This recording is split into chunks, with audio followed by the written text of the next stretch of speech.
Let me first ask Ms. Chakravarti then. You know, Ms. Chakravarti, as I sat down to anchor this program today, we got news that the Trinamool Congress's food supplies minister has actually made a statement today to TMC workers saying that its members cannot marry anybody from the CPM or anyone related to the CPM. I mean, honestly, it initially made me burst out laughing, but it's actually a very telling comment on the state of the Trinamool Congress today. What is going on with the TMC and with Mamata Banerjee? Well, I didn't hear of any such statement, and I'll definitely not support any such statement. Marriage is a very personal matter, very private matter. So there's no question of interfering into people's personal lives. But then, tell us about this latest controversy over the arrests. Is there no room for anybody to have a different point of view in West Bengal anymore? A professor is arrested for circulating a cartoon and charged with outraging the modesty of a woman, no less. You have now eminent scientists who've written to the Prime Minister on the arrest of a leading microbiologist in the state.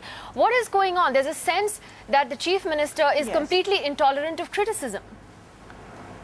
Yes, let me first start with the cartoon, if you want.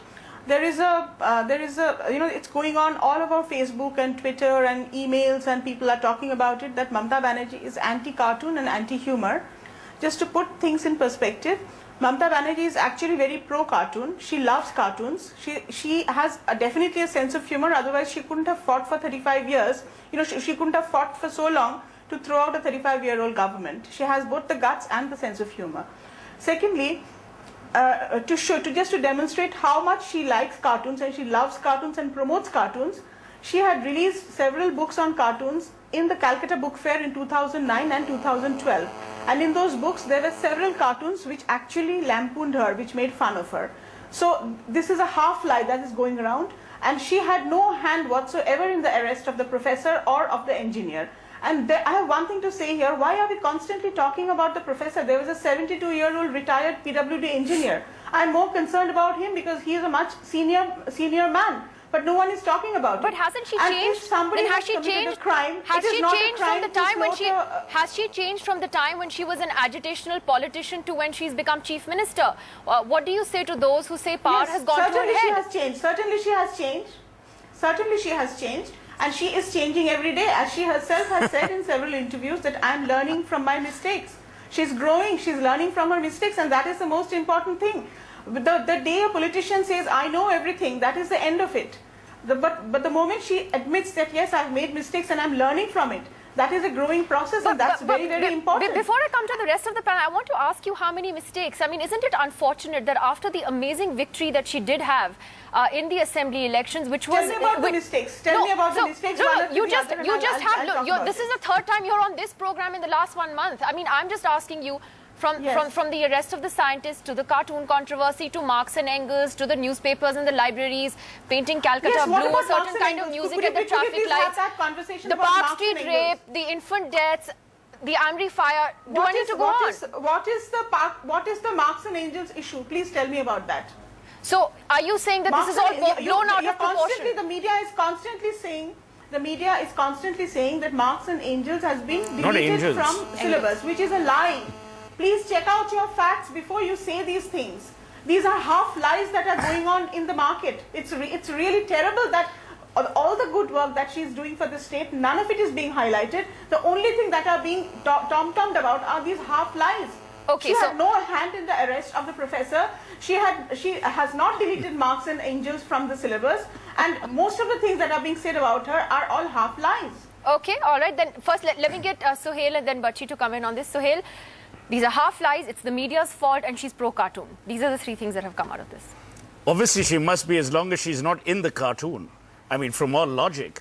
And I don't know which angels she was referring to, but I thought it was Marx and Engels. But anyway, they're always right.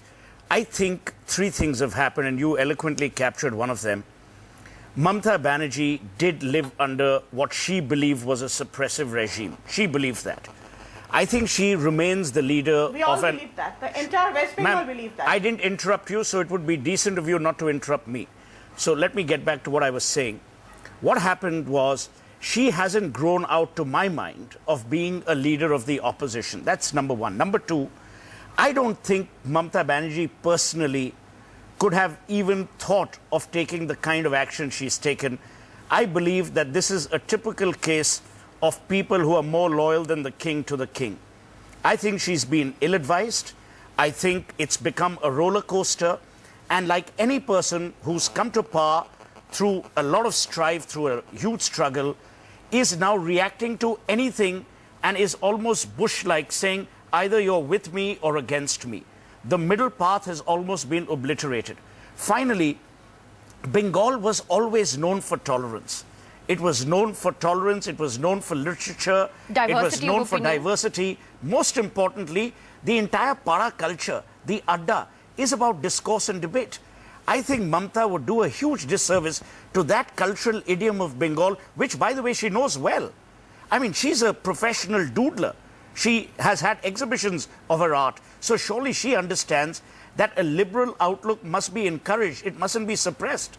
So I think this repressive regime or this repressive action or many actions of hers need, to my mind, some major counseling. Someone's actually got to tell her that this is not what people expect of her.